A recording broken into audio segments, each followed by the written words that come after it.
Hey everyone, it's Matt Donahue with Mission Financial Planners, and today is your weekly update for tax week. Yes, that's right. Today is April 15th. Everybody's taxes are due today. Hopefully, you didn't have any problems getting yours in, but don't worry if you did. We're going to talk today about how to do an amended tax return. But before we get into that, let's talk about what happened in the market last week. So the first thing is markets are sluggish in April, right? For the second week in a row, the S&P 500 and the Dow pulled back from those record highs they set in March. Nasdaq's weekly decline was actually a little smaller, due in part to some strong performance by a handful of technology stocks. The latest inflation report cast further doubt about whether the Fed is going to cut rates when they said they were going to. The consumer price index rose at an annual rate of 3.5% in March, up from 3.2% in the previous month. Excluding volatile food and energy prices, core inflation rose by 3.8%. Wednesday's hotter than expected inflation data reinforced recent market expectations that initial interest rate cuts are no longer imminent. Minutes that were released by the U.S. Federal Reserve on their March policy meeting backed that up. The Feds agreed they're prepared to keep rates at a current high level for longer than they had previously anticipated. Bank earnings, well, results from three major U.S. banks reported first quarter earnings on Friday. Those were mixed. Two institutions reported a year-over-year decline. Entering earnings season, analysts were forecasting that overall earnings for banks in the S&P 500 would have dropped 18% relative to the previous year's first quarter. Yields jumped again in the wake of that inflation report. The yield of the 10-year Treasury rose to 4.59% at one point. Just as recently as February 1, the 10-year yield had closed at 3.86%.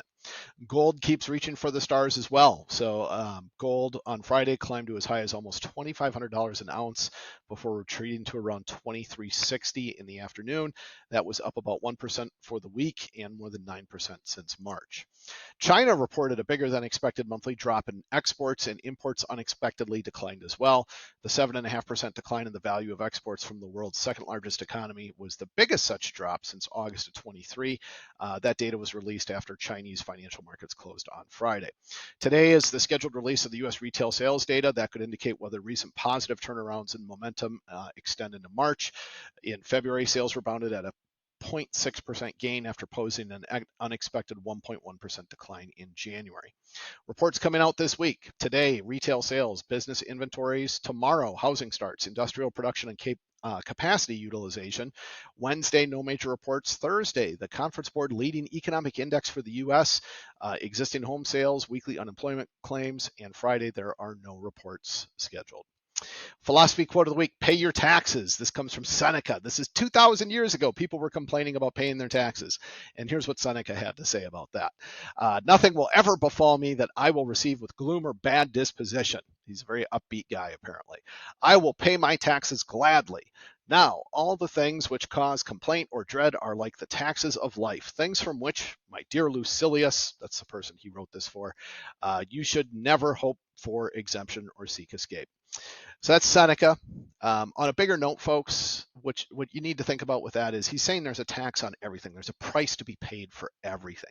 You drive to work, guess what? Someone got that gas into the gas station for you. You paid for the gas to get to work. You drove on the road, you had to get your car. Your car was made by someone, right? And you paid a price for all these things. But also remember, you pay a price for the qualitative part of life as well, right? Do you let yourself get stressed out about things that you can't control? Do you freak out about stuff? Are you someone who, you're going to, whatever it takes, one up your neighbor?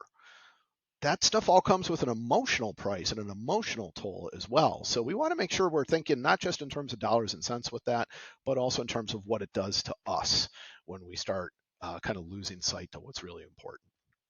Tax tips. Okay, we're going to talk about your tax return, how to make corrections, because y'all did a great job, right? You got your tax return in for the year, you got it in on time, but sometimes you need to make a change. What do you do? The form you use is called the 1040X. That's the amended U.S. income individual tax return. That will correct errors on the return. You must file it with paper. It cannot be e-filed. Usually, you should file an amended tax return if you made an error in either your filing status, income deductions, or credits.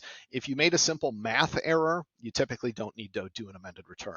You have 3 years from the date you filed your original tax return to get that 1040X in to claim your refund.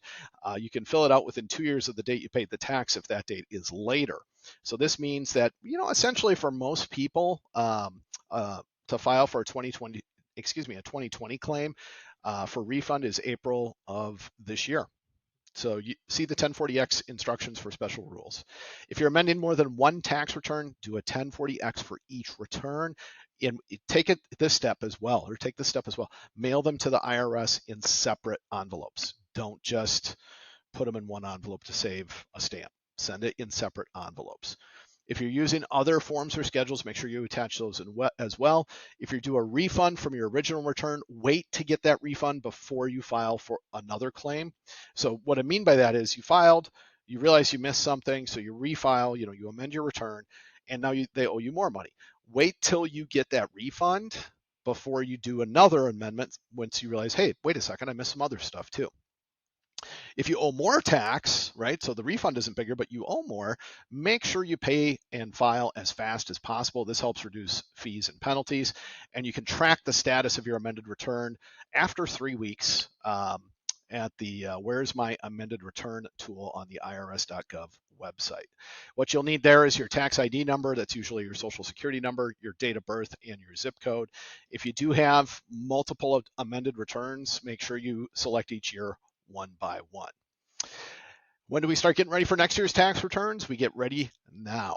Okay, a couple of tips. Act when life changes occur. So adjust your withholding when life happens by filling out a new W-4 with your employer. Keep your records safe. Know where the copies of your returns are. You just don't know when you're going to need them.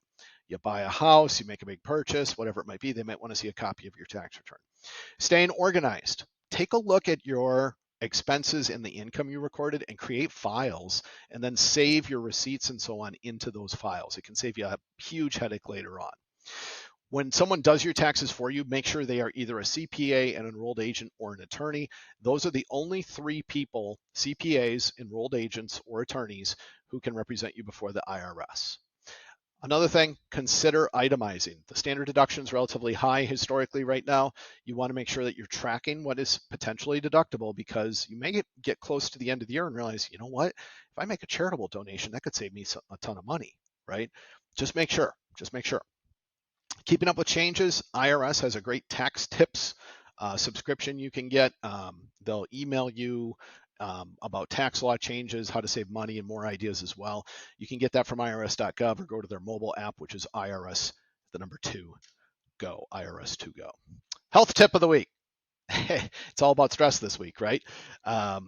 So the health tip of the week, stress reliever, some tips to tame stress. Here's some of those tips. Okay, first thing is get active. Go out there, get some physical activity. It will absolutely help you do things like sleep better, feel better. Your joints will feel better. Just go get some exercise. Make sure you're eating a healthy diet. We had pizza here in the office for lunch today, so I'm guilty of not having a healthy diet today at any rate. But try to get as many fruits, veggies, and whole grains as possible. Stay away from the unhealthy stuff. Drink too much caffeine or alcohol, right? Smoking, eating too much, illegal substances. None of that's good for you. Meditate. Okay, I struggle with meditation.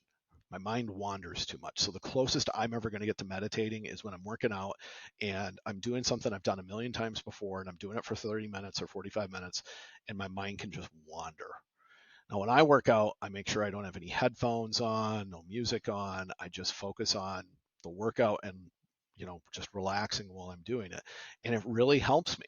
It really helps me a lot. So you might be someone who can do something like that. Otherwise, there's lots of types of meditation, right? There's guided meditation, there's guided imagery, mindfulness, visualization. Those are all types of meditation. I'm not good at those. I'll just say that right up front. I am not good at those. But I know that, and the closest I'll get to it is letting my mind wander while I get some exercise. Laugh more, okay? Laugh more. Please laugh more. Everybody needs to laugh more. In the last year or two, Ken, my partner Ken here, has got me into a couple of different comedians. And I'll find times during the day where I'll just pop onto Facebook and scroll through a bunch of comedy reels. And sometimes I'll just start laughing out loud. And it's amazing to me how fast that time goes and how good that feels. And then connect with others. The worst thing you can do when you're stressed out is to bottle it up and not talk to anyone about it. So talk to friends, talk to families or family members. Um, get out and volunteer so you're around some people that are trying to help people, and you'll help yourself at the same time. Another way you can help yourself is learning how to say no to some people. Some of our clients get way overcommitted with some of the things they want to do, and they're not able to do those things, and it really bothers them. It's okay that you can't do everything. It's okay that you have to say no every now and then. Those things are okay. Trying yoga, oh my gosh, yoga is so hard. I do a little bit of yoga. Good luck is all I've got to say. It's fantastic. I'm not knocking it. To me, it's just super hard. I'm not a very bendy person, but I can do a little bit of yoga. Get some sleep. Most people need 7 to 9 hours. I tend to get about 6, but try to get 7 to 9 at least. Keep a journal, and then get musical. So as a lot of I love music. I play guitar. Last week I was able to play for a couple hours actually, which was fantastic. But I wasn't able to play Monday through Thursday because I was just home too late every night, working too much. So Friday and Saturday I got a couple hours in, and it helps. It totally helps. If you're not able to do any of that, get some professional help. If you're religious, go talk to your religious leaders. Most of those people are terrific counselors, and they'll be able to help you. If you're not religious, go see someone, go see a therapist. That's okay. There's nothing wrong with that. Everybody has moments in their life where they are overwhelmed, maybe a little angry about how things are going, and that's okay. That's totally okay. And if a therapist is someone that you need to help you get there, do it. Absolutely do it. All right, guys, hang in there. Good job getting your taxes in. We will see you all next week. But if you have any questions, let us know. Be sure to check this out on YouTube. It's also going to be on the audio version will be on our Spotify channel. I couldn't think of the name there. Our Spotify channel is Financial Education with Mission Financial Planners. Bit of a mouthful. It'll also be on LinkedIn as well. Don't forget, we also post the script for this as our weekly blog post on our website, which is www.missionfinancialplanners.com. Thanks again, everyone. Have a great week. Bye.